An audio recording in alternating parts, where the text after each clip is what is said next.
বড় আবদার মেটানোর স্থান।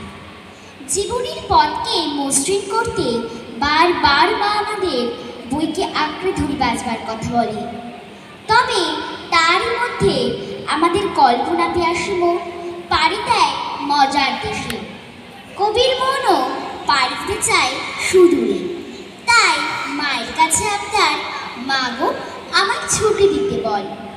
সেই আবদার নিয়ে মঞ্চে পরিবেশন হতে চলেছে প্রথম শ্রেণীর ছোট ভাই বোনেদের কবিতা প্রশ্ন।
অধিনায়ক জয় হে ভারত ভাগ্য বিধাতা, पंजाब सिंधु गुजराट मराठा। তো অনুষ্ঠান আমাদের শেষের পথে। তো সবাই মিলে জাতীয় সঙ্গীত প্রার্থনাটা করা হলো। আর আজকের পুরো ভিডিওটা তোমাদের কেমন লেগেছে অবশ্যই কিন্তু সুন্দর সুন্দর কমেন্ট করে জানাবে। তো চলো আজকের মতো এই পর্যন্তই, কালকে আবার দেখা হবে অন্য কোনো নতুন ভিডিওতে।